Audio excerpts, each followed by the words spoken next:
Hey, welcome back to Crooked Nature. Hey everybody, welcome back to my channel, Crooked Nature. My name is Allie. I hope you are having the most fantastic day so far. Hoping everything's going fantastic for you and feeling good. The sun is shining. I hope it's not raining. I hope you didn't rip your jeans. There's no hole in your shoe or your pocket. I hope everything is going fantastic. I am here to bring you my third installment of my happy beginner plant videos. They're not really a whole lot to them. They're just some information and some just basic information. Really, it's just basic info on some basic plants and not the super genuses of any plant. Like I'm gonna show you Hoyas today because Hoyas I think are honestly not a bad beginner plant. They're very undemanding. You really don't need to give them much more than the occasional watering and some decent sunlight. And not even decent sunlight. You don't have to put it in a window. You can put it near a window and it will do so well for you. There are some very complicated species types of Hoyas, and I'm not recommending all of them. But you can almost always find a type of Hoya, a type of basic Hoya at a box store near you. And that's something that I encourage because they really are, like I said, very undemanding plants. They they are highly susceptible to root rot, but that's the biggest issue I've had. And maybe mealybugs. But to be honest with you, after the first time I had an outbreak with mealybugs on Hoya, I haven't really had an issue since then with them, and that makes me really happy.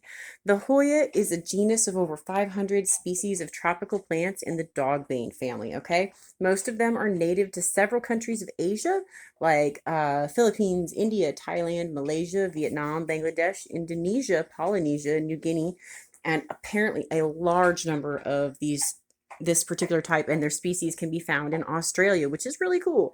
There's a wide variety of places that this can be found. And grows wildly and just is happy and does its own thing out and about. And I'm assuming grows in areas where there's forest and shade. Some of these climb, some of them trail, some of them have leaves like this one here they're really heavy. These aren't even the biggest. Like I've seen some Hoya pictures that the leaves are just massive on them. And I don't know the varieties. I wish I could tell you them and like bring the pictures up and do all kinds of neat editing for you guys, but maybe in the future I will be able to do that.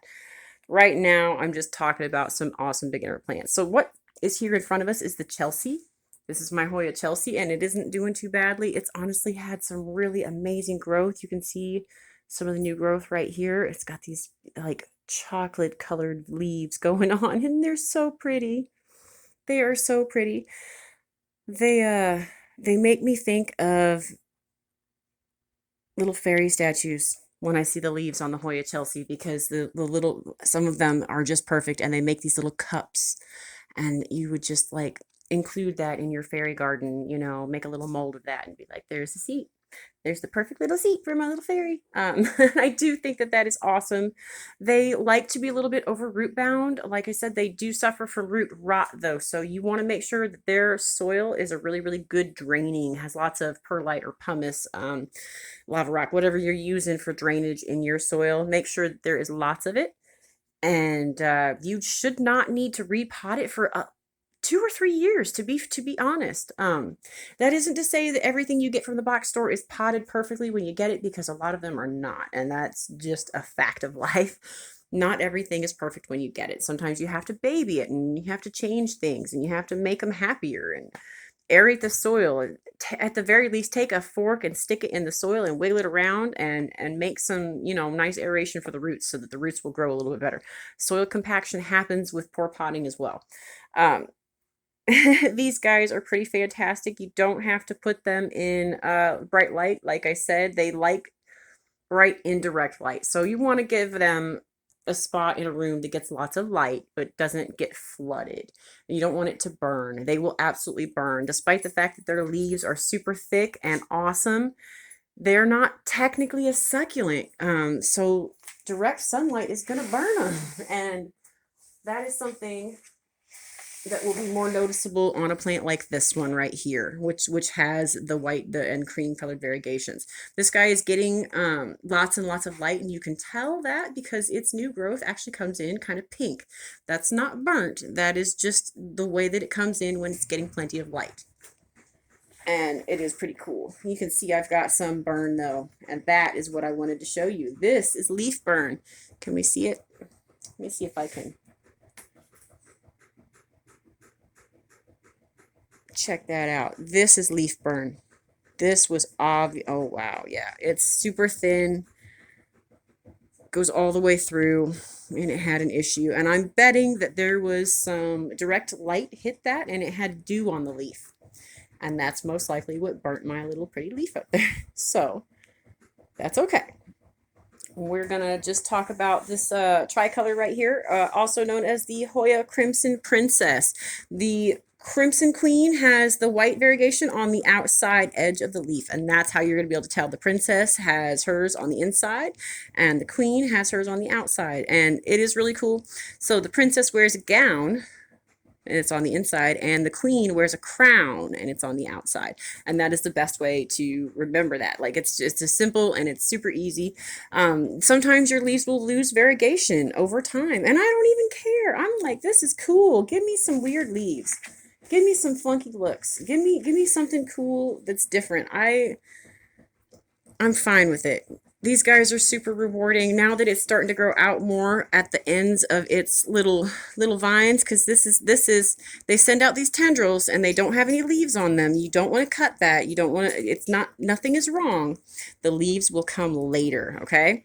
And when they do, a lot of times it's very prolific, and they're like they like just really fill out that leaf, that vine super fast, and it's absolutely crazy how many leaves will actually come out on those vines. And like I said, super rewarding plant. They're honestly very low maintenance. If you see a bug on your plant, give it a shower. That's like the best thing you can do. Now, I found every single one of these. Oop, lost a leaf. I found every single one of these in a box store.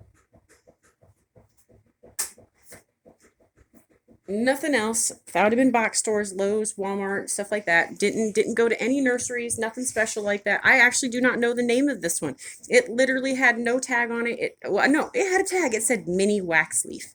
Don't know if that is helpful for anybody else, but it wasn't really very helpful for me as far as that goes. What's cool though is that this guy is trailing up, and it's going up the neck of its hanger here, and it is just doing really well. This one apparently is an active climber. I'm gonna have to go and have my dogs be a little quieter. They are very loud today. Not that I'm opposed to them being happy, good dogs, happy dogs. It's a good deal. I think I'm gonna end my video here though. That is enough Hoya talk, and just I don't know. I'm gushing over Hoyas, even though I'm not a huge Hoya fan. I do have quite a few now, and I do find them to be extremely rewarding. Let me show you guys one more, maybe two, one more, maybe two. I don't know. Another happy one right here. It's got some very small new leaves coming in on one side, but its variegation seems to be coming and going.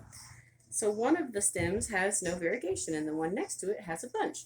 Like I said, sometimes you lose your variegation, sometimes you get variegation that you weren't expecting, and that is awesome, by the way. When you have a plant and all of a sudden you've had it for like 6, 7, 8 months, and all of a sudden you have variegation down a leaf, and it's just like the coolest thing that you have ever found. And it really does. It makes your day. You're like, I did this. I grew this. It's mine. I'm so happy. Oh my goodness. All right, you guys, let me be done gushing and talking about plants and happiness. I hope that you have an enjoyable day, and that if you get a chance that you pick up a Hoya, they are absolutely worth your time, and they're very enjoyable, especially as a beginner houseplant. Thank you guys so much for watching and supporting my channel. Have a great day.